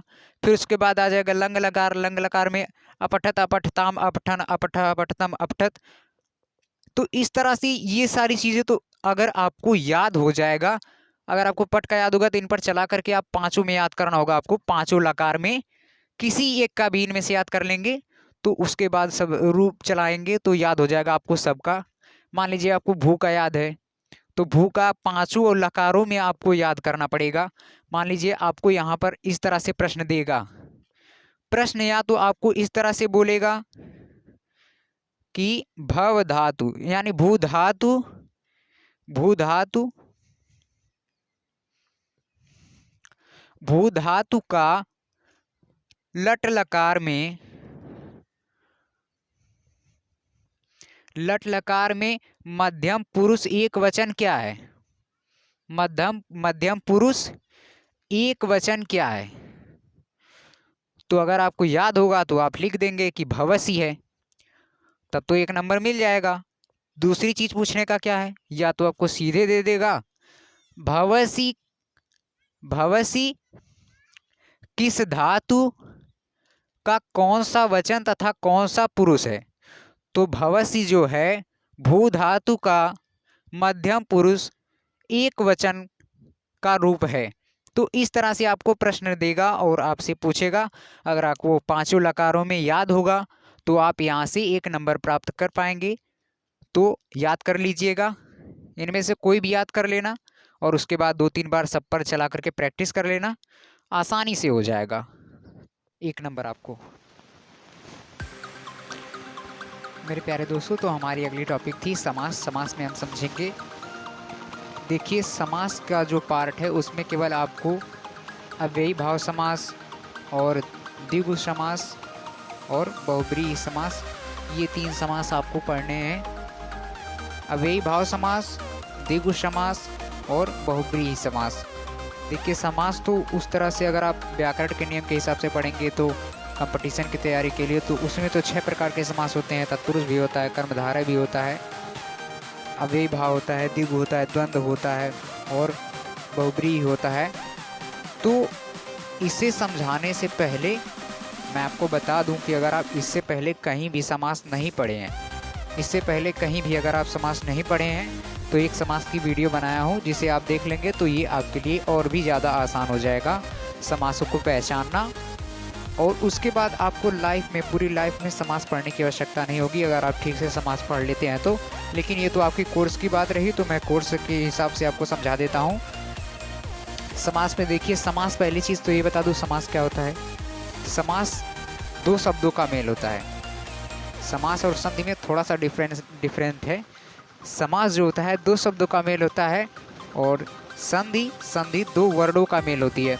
तो 2 शब्दों का मेल होता है। अब ये आपको समझना पड़ेगा कि कौन कौन से शब्द, जैसे यहाँ पर आपको दे दिया है उपगंगम, उपगंगम दिया है, तो एक उप है और एक गंगम है, इन दोनों को मिला करके उपगंगम बना है। तो ये जो पहला वाला है उप, इसे बोलते हैं प्रथम पद, यानी प्रथम पद पहला पद, और दूसरे वाले पद को यानी गंगम को इसे आप उत्तर पद भी बोल सकते हैं या अंतिम पद भी बोल सकते हैं। और इन दोनों को जो मिलाकर बनता है उसे बोलते हैं समस्त पद या समासिक पद। यानी जो भी समास का आपको पूछेगा, कोई शब्द दे देगा, उससे आपको पूछेगा कि इसमें कौन सा समास है, तो वो जो रहता है वो समासिक पद रहता है या समस्त पद आप बोल सकते हैं। उसे आपको पहचानने के लिए मैं बता दूंगा कि किस तरह से आप समास को पहचानेंगे। आसान सा तरीका है। देखिए, तो समास तो बता दिया, दो शब्दों के मेल से जो विकार उत्पन्न होता है उसे समास कहते हैं। समास देखिए आपको पढ़ना है, 3 पढ़ना है। अव्ययी भाव समास आपके कोर्स में है, द्विगु समास है और बहुब्रीहि समास है। अव्ययी भाव समास क्या होता है? अव्ययी भाव समास अव्यय और संज्ञा से मिलकर बनता है।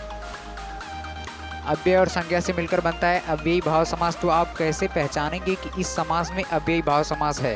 यानी इस समस्त पद जो दिया रहेगा, समस्त पद आपको दिया रहेगा, कैसे पहचानेंगे कि उसमें अव्ययी भाव समास है? उसे पहचानने के लिए आपको अव्यय ढूंढना पड़ेगा। उसमें जो आपको ये जो दिया है, उपगमम, उपतटम, उपकूलम, ये समस्त पद है जिसे समासिक पद भी बोलते हैं, ये आपको दिया रहेगा और आपको इसमें अव्यय खोजना है। अव्यय इसमें आपको ढूंढना है। तो अव्यय मैं बता देता हूँ, केवल इतना ही आपके कोर्स में अव्यय पूछा जाएगा। प्रति आ जाएगा, जैसे प्रतिदिनम हो गया। उप आ जाएगा, उपगंगम, उपतटम, उपकूलम, उपकृष्णम। तो इस तरह से ये उप जो है ये अव्यय है, इसे आप बोल सकते हैं, उपसर्ग भी बोल सकते हैं कि ये उपसर्ग इसके सामने हमेशा लगा रहता है। अव्यय एक तरह से उपसर्ग का काम करता है। तो उपसर्ग मैं आपको बता दिया हूँ पिछली कक्षा में जब हिंदी पढ़ा रहा था। तो उप दिया रहेगा, आ रहेगा, यथा, निर, ये तो हैं आपके अव्यय। और जो इसके बाद वाला, जैसे उप है तो ये अव्यय है, गंगम है ये संज्ञा है। संज्ञा क्या होता है? संज्ञा आप लोग पढ़े होंगे कि noun is the naming word. Noun is the naming word. संज्ञा को इंग्लिश में नाउन बोलते हैं। यानी जो भी नाम, अगर किसी भी चीज़ का आप नाम ले रहे हैं, चाहे किसी व्यक्ति का, चाहे किसी वस्तु का, चाहे किसी स्थान का, तो वो आता है संज्ञा में। तो संज्ञा भी आपको पता चल गया, अव्यय भी पता चल गया। तो ये जो उप है ये अव्यय है, गंगम जो है ये संज्ञा है, उप यहाँ पर अव्यय है, तटम संज्ञा है। तो अगर आपको इसमें अव्यय दिख रहा है, अव्यय कौन कौन से हैं? प्रति है, उप है, आ है, यथा, निर। अब इन अव्यय का तो हम पहचान लेंगे कि अव्ययी भाव समास जो भी रहेगा उसमें उप जुड़ा रहेगा, आ जुड़ा रहेगा और यथा जुड़ा रहेगा, निर जुड़ा रहेगा। लेकिन इस तरह से आप पहचान तो लेंगे। अगली चीज़ आपको क्या पूछेगा समास में? बोलेगा कि समास बताइए तथा समास का विग्रह कीजिए। समास का विग्रह यानी इसको तोड़ना, समस्त पद को तोड़ना ही समास विग्रह कहलाता है। समासिक पद जिसे बोलते हैं उससे तोड़ना ही समास विग्रह कहलाता है। तो समास विग्रह आपको किस तरह से करना है? अगर अव्ययी भाव का समास विग्रह आपको करना रहेगा तो यहाँ पर देखिए मैं इसका अर्थ लिख दिया हूँ। जब भी उप आएगा तो आपको लिखना है समीपम, जब भी आ आएगा तो आपको पर्यंतम लिखना है। समास विग्रह वाली चीज़ बता रहा हूँ, ध्यान दीजिएगा। यथा आएगा तो आपको लिखना है अनतिक्रम्य, और निर आएगा तो अभावः लिखना है, अभावः। ठीक, अब इसको आपको देखिए समझ लीजिए। यहाँ पर आपको दे दिया है उपगंगम, ये तो आप लोग पहचान जाएंगे कि ये अव्ययी भाव समास है क्योंकि अव्यय और संज्ञा से मिलकर बना है। उपगंगम, अब इसमें ये जो पहला वाला पार्ट जो अंतिम वाला पार्ट रहेगा वो पहले लिखा जाएगा और जो पहले वाला पार्ट है वो बाद में लिखा जाएगा। यानी उप का मतलब बाद में लिखेंगे और गंगम को पहले लिखेंगे। और किस में लिखेंगे? षष्ठी में। षष्ठी विभक्ति अगर आप लोग जानते होंगे, षष्ठी विभक्ति अगर शब्द रूप याद किए होंगे तो उसमें पता चला होगा षष्ठी विभक्ति क्या होती है। तो उसमें अगर आप देखेंगे गंगा का तो वहाँ पर गंगायाः रहता है, उसका एक वचन। और अगर तट का देखेंगे तो बालक की तरह से चलेगा, बालकस्य, तो तटस्य हो जाएगा। उसी तरह से कुलस्य, कृष्णस्य। तो ये जो अगर इस तरह से जुड़ा है उप के साथ तो ये तो हो जाएगा। ये जो गंगा है, तट है, कुल है, ये षष्ठी में चलेगा। यानी गंगायाः, तटस्य, कुलस्य, कृष्णस्य, ये अगर उप जुड़ा है तो। और उप का मतलब क्या होता है? समीपम। तो उपगंगम का समास विग्रह हो जाएगा गंगायाः समीपम। उपतटम का तटस्य समीपम, पहले बाद वाला फिर पहले वाला। तो तटम का हो जाएगा तटस्य, उप का हो जाएगा समीपम। यहाँ पर बता दिया उप का समीपम होता है, आ का पर्यंतम, यथा का अनतिक्रम्य, निर का अभाव। उप कुलम का कुलस्य समीपम, उप कृषणम का कृषणस्य समीपम, आजीवन का जीवन पर्यंतम। आजीवन का ये लास्ट वाला पहले लिख देंगे, जीवन पहले लिख देंगे। और आ का मतलब मैं यहाँ पर आपको बता दिया हूँ कि जब भी आ आएगा तो आपको लिखना है पर्यंतम। तो ये पर्यंतम हो गया, ठीक। तो उसी तरह से आकंठ, कंठ लिखेंगे, फिर उसके बाद आ का मतलब पर्यंतम, तो कंठ पर्यंतम हो जाएगा। इस तरह से इतने का समास विग्रह करेंगे। और अगर आपको देता है यथा शक्तिम, यथा शक्तिम देगा तो शक्तिम पहले लिखेंगे। यथा का मतलब मैं यहाँ पर बता दिया अनतिक्रम्य होता है, तो शक्तिम अनतिक्रम्य। यथा योग्यम, योग्यम अनतिक्रम्य, योग्यम। यथा का मतलब अनतिक्रम्य। निर्दोष, निर्दोष यहाँ पर आप देखेंगे निर है, निर है, निर अव्यय है, तो निर आ रहा है और दोषा आ रहा है। तो इसमें तो ये षष्ठी के बहुवचन में चला जाता है, लेकिन आप इसे याद कर लीजिएगा, दोषाणाम अभाव, दोषाणाम अभाव। और अगर आपको देता है प्रति से जुड़ा हुआ रहेगा, प्रतिदिनम, प्रत्यक्ष, इस तरह से अगर जुड़ा रहेगा तो ये जो लास्ट की जो संज्ञा रहती है ये 2 बार लिखी जाती है, ठीक। जैसे यहाँ पर दिनम है तो दिनम दिनम प्रति। अगर प्रत्यक्ष रहता, प्रत्यक्ष, मान लीजिए प्रत्यक्ष रहेगा तो क्या लिखेंगे, अगर प्रत्यक्ष है तो आप लिखेंगे इसका समास विग्रह प्रत्यक्ष यानी प्रतिधन अक्ष, तो अक्षम, अक्षम प्रति, ये इसका इस तरह से समास विग्रह हो जाएगा। तो ये आपको उम्मीद है अव्ययी भाव समास अच्छे से समझ में आ गया है। अगर इसका केवल आप सभी का 3-3, 4-4 उदाहरण समझेंगे तो अव्ययी भाव समास आपके लिए ज़्यादा कठिन नहीं रहेगा। अब अगला समास है द्विगु। द्विगु समास में क्या होता है, ऐसा समास जो संख्यावाची हो, यानी समासिक पद या समस्त पद को आप देखते ही बता देंगे कि इसमें संख्या है। अगर मैं बोल रहा हूँ द्विरात्रम तो आपको यहाँ पर 2 दिख रहा है, 2, द्वि का मतलब 2, त्रि का मतलब 3, त्रिलोकी, त्रिभुवनम, त्रिभुवनम, चतुर्फलम, पंचदिनम, पंचदिनम यानी 5 दिनों का समूह। अगर हिंदी में देखेंगे तो चतुर्फलम, 4 फलों का समूह। समूह को इंग्लिश में क्या बोलते हैं, समूह को इंग्लिश में समाहारः बोलते हैं, समाहारः, समाहारः। तो यहाँ पर देखिए समझने वाली बात क्या है, अब इसमें द्विगु जब भी आएगा तो इसमें संख्या जुड़ी रहेगी। द्वि जुड़ा है, त्रि जुड़ा है, त्रि, चतुर, पंच, तो इसमें ये संख्यावाची होता है, द्विगु समास संख्यावाची होता है। और इसका देखिए जब समास विग्रह करेंगे तो ये देखिए द्वयोः रात्रयोः समाहारः, इसको केवल आप 4 से 5 बार बोलेंगे, ये आपको याद हो जाएगा, नहीं तो कोशिश भी कर लीजिएगा, बहुत ही ज़्यादा आसान है इसका समास विग्रह। द्विरात्रम, द्वयोः रात्रयोः, देखिए ये जो इसका लास्ट वाला है ये बिल्कुल मिलता है। द्वयोः रात्रयोः समाहारः, त्रिलोकी का त्रयाणाम लोकानाम समाहारः, त्रयाणाम लोकानाम समाहारः, त्रिभुवन का त्रयाणाम भुवनानाम समाहारः। तो यहाँ से आपको एक आइडिया हो जाएगा कि जब भी द्वि किसी से जुड़ा रहेगा तो आप समझेंगे कि पहले तो द्वयोः लिखेंगे, फिर उसके बाद जो रहेगा उसे लिखेंगे और लास्ट में समाहारः। अगर त्रिलोकी रहेगा तो अगर त्रि है तो आपको त्रयाणाम लिखना है, फिर त्रि है तो त्रयाणाम, चतुर है तो चतुर्णाम, पंच है तो पंचानाम। ये तो पहला वाला चीज़ हो गया। और लास्ट में हमेशा आपको समाहारः समाहारः समाहारः समाहारः लिखना है। तो त्रिलोकी का त्रयाणाम लोकानाम समाहारः, त्रिभुवन का त्रयाणाम भुवनानाम समाहारः, चतुर्फलम का चतुर्णाम फलानाम समाहारः, पंचदिनम का पंचानाम दिनानाम समाहारः। देखिए ये सब आपको तभी आएगा जब आप इसे देखेंगे, पढ़ेंगे, फिर समझेंगे, उसके बाद प्रैक्टिस करेंगे, तब आपको अच्छे से आएगा। वरना ऐसे ही नहीं कि बस वीडियो देख लिया उसके बाद दोहराना नहीं है, पढ़ना नहीं है। संस्कृत सब्जेक्ट में ज़्यादा से ज़्यादा अगर आप डेली आधा घंटा समय देते हैं तो भी उसके लिए पर्याप्त समय है। लेकिन अगर पेपर नज़दीक है तो आधा घंटा की जगह 1 घंटा समय दें। पंचदिनम, संस्कृत को अगर 4 से 5 दिन मेहनत से पढ़ लिया जाए तो संस्कृत पूरा समाप्त हो जाएगी। ज़्यादा बड़ा कोई इसमें काम नहीं है। तो इसे समझ में आ गया होगा। द्विगु समास भी आपको समझ में आ गया होगा और इसका विग्रह भी। ये था समास, समस्त पद, ये था उसका विग्रह। अब आपको बहुब्रीहि समास समझना है। बहुब्रीहि समास क्या होता है? मैं बताया कि समास 2 शब्दों का मेल होता है। समास 2 शब्दों का मेल होता है। एक होता है प्रथम पद, एक होता है उत्तर पद या अंतिम पद जिसे बोलते हैं।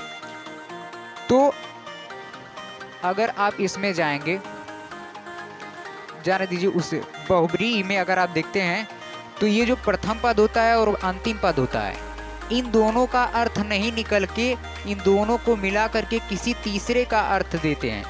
यानी बहुब्रीहि समास वह समास है जिसमें प्रथम पद तथा अंतिम पद दोनों खुद का अर्थ प्रस्तुत नहीं करते हैं, वो मिलकर किसी तीसरे का अर्थ प्रस्तुत करते हैं, जहाँ पर कोई तीसरा आ जाए। और इसमें अक्सर आपको देवताओं के नाम आएंगे, देवताओं के नाम अक्सर इसमें आते हैं। तो तीसरे का बोध कैसे होगा ये समझिए। आपको दे दिया रहेगा पीतांबर। पीतांबर यानी पीला अंबर। तो पीत मतलब तो होता है पीला, अंबर मतलब होता है वस्त्र। तो इसको अगर तोड़ेंगे तो पीत और अंबर, पीत का अर्थ निकल रहा है पीला, अंबर का अर्थ निकल रहा है वस्त्र। इससे कुछ भी परिणाम नहीं मिला। लेकिन ये दोनों जब मिलकर किसी तीसरे का अर्थ देंगे, यानी पीला है अंबर जिसका, यानी पीला है वस्त्र जिसका, अर्थात श्री कृष्ण जी या विष्णु जी आप बोल सकते हैं। पीला है अंबर जिसका अर्थात श्री कृष्ण जी। तो यहाँ पर अर्थात करके जो तीसरे का अर्थ दे रहे हैं, ये होता है बहुब्रीहि समास में। बहुब्रीहि समास में देखिए, ये तो मैं हिंदी के हिसाब से आपको बता दिया। अब आप पहचान पाएंगे, पीतांबर का प्रैक्टिस कर लेंगे तो आपको तुरंत याद हो जाएगा कि पीला है अंबर जिसका अर्थात श्री कृष्ण जी। ये तो हिंदी में होता है। उसी तरह से आपको संस्कृत में पीतांबर, पीतम अंबरम यस्य सः, इसमें हमेशा लास्ट में यस्य सः, यस्य सः, यस्य सः हमेशा बहुब्रीहि समास में जब उसका विग्रह करेंगे तो हमेशा यस्य सः जुड़ा रहेगा उसमें।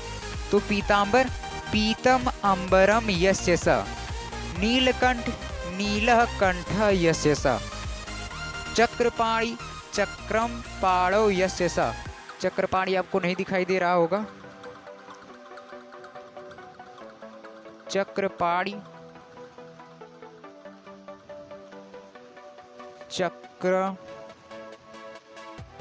चक्रम पाणौ यस्य सः, यस्य सः। तो इस तरह से आपको ये तीनों समास समझ में आ गया होगा। लेकिन इस समास को देखने से पहले, अगर देख लिए हैं तो अच्छी बात है।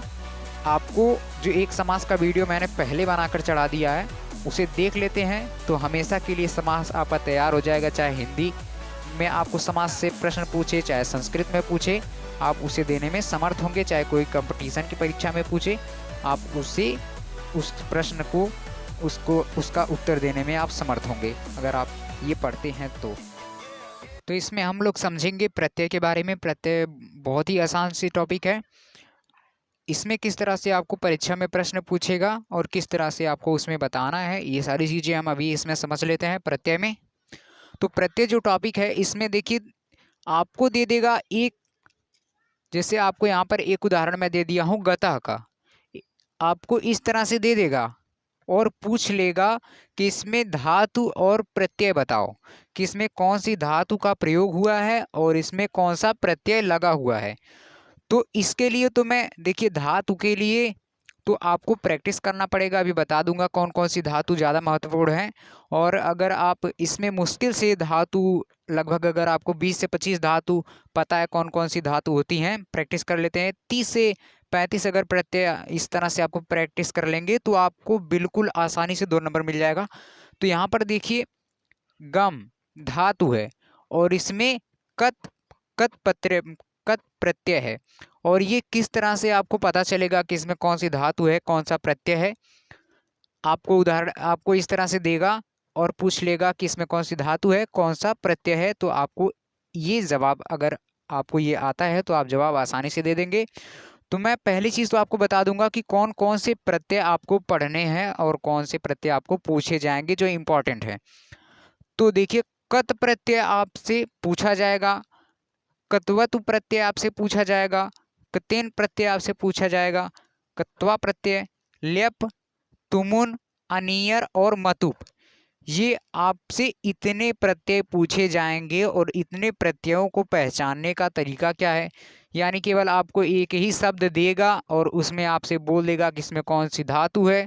धातु बोले तो क्रिया, धातु का मतलब होता है क्रिया, क्रिया का मतलब होता है मतलब कि कोई कार्य किया जाना। तो यहाँ पर समझिए, कोई आपको शब्द देगा, धातु पूछेगा, प्रत्यय पूछेगा। तो देखिए, प्रत्यय तो आपको इतना पढ़ना है, कत, क्वत्वतु, कितेन, कत्वा, ल्यप, तुमुन, अनियर, मतुप। अब इनको आप पहचानेंगे कैसे इस शब्द में कि कौन सा इसमें प्रत्यय का प्रयोग हुआ है? देखिए, धातु तो पहचानना आसान है, लेकिन प्रत्यय पहचानना वो भी आसान हो जाएगा इसे पढ़ने के बाद। तो यहाँ पर मैं लिख दिया हूँ कि जब भी आपको एक शब्द ही देगा, बस उसी में पूछेगा धातु कौन है, प्रत्यय कौन है, तो शब्द का जो आखिरी वर्ड होगा उसे आपको ध्यान देना है। अगर जो भी यहाँ पर शब्द रहेगा उसके लास्ट में ता है, यानी उस शब्द के अंत में ता है, तो आप बोलेंगे उसमें कौन सा प्रत्यय है। पहली चीज तो प्रत्यय मैं आपको बता दूं, प्रत्यय वे शब्दांश होते हैं जो किसी शब्द के अंत में लगकर यानी पीछे लगकर उसका अर्थ बदल देते हैं। जैसे ये तो हो गया बल, लेकिन अगर मैं इसमें वान प्रत्यय लगा दूं, वान, हिंदी की बात कर रहा हूं, तो अगर मैं इसमें वान लगा दिया तो पहले तो इसका मतलब था बल, ये वान जो है ये प्रत्यय है। प्रत्यय वे शब्दांश होते हैं जो किसी शब्द के अंत में लगते हैं। तो ये जो वान लगा दिया इसका मतलब, पहले बल का मतलब तो था बल, लेकिन जब इसमें वान लगा दिया तो बलवान यानी बल वाला, तो इसका अर्थ बदल जाएगा, थोड़ा सा डिफरेंट हो जाएगा। प्रत्यय आपको समझ में आ गया। और जब भी किसी भी वाक्य, सॉरी, शब्द के अंत में ता रहेगा तो आप बोलेंगे कि उसमें कत प्रत्यय है, कत प्रत्यय। जब भी किसी भी शब्द के अंत में वान रहेगा तो आप बोलेंगे कत्वतु प्रत्यय, कत्वतु प्रत्यय आप बोलेंगे, ये का है। अगर लास्ट में ती रहेगा तो आप बोलेंगे कतिन प्रत्यय है, कतिन। त्वा रहेगा तो आप बोलेंगे कत्वा प्रत्यय है। या रहेगा तो आप बोलेंगे ल्यप प्रत्यय है। ये सब उस शब्द के लास्ट में रहेंगे। और अगर तुम दिया है लास्ट में तो आप बोलेंगे तुमुन प्रत्यय है। अगर यह आ रहा है, यह, जैसे गमनीय, पठनीय, तो यह लास्ट में आ रहा है तो आप बोलेंगे अनियर प्रत्यय है। मान आ रहा है तो आप बोलेंगे मतु प्रत्यय है। अब इतना आपको पता है तो आप यहाँ पर प्रत्यय आपको अब लिखना है। अब देखिए, आप लोगों के सामने सारी चीजें हैं और आपको केवल देखकर समझना है। देखिए, इसमें ता लास्ट में आया है, भूतः ये आपको दे देगा और बोल देगा इसमें धातु और प्रत्यय लिखिए। तो इस भूतः में भू धातु है, भू धातु, और ता लास्ट में आया है तो कौन प्रत्यय हुआ, कत प्रत्यय हुआ।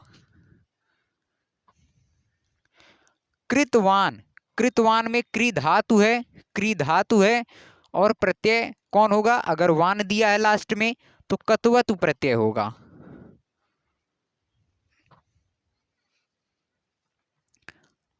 कृति में क्री धातु है, अगर ती आया है लास्ट में तो कौन प्रत्यय होगा, तीन प्रत्यय होगा।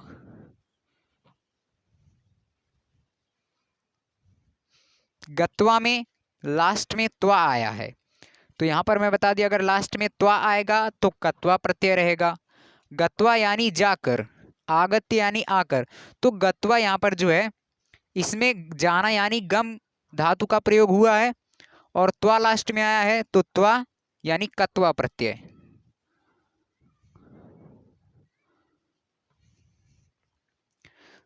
आगत्य में देखिए आगत्य में यहाँ पर उपसर्ग भी लग गया है, उपसर्ग शब्द के सामने लगते हैं। जैसे मैं आपको बता दूं, उपसर्ग वे शब्दांश होते हैं जो किसी शब्द के पहले लगते हैं। जैसे यहाँ पर मान लीजिए, आपको मैं दूसरा उदाहरण दे देता हूं।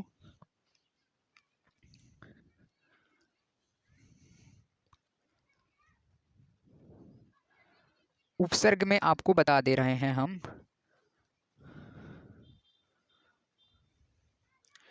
चल।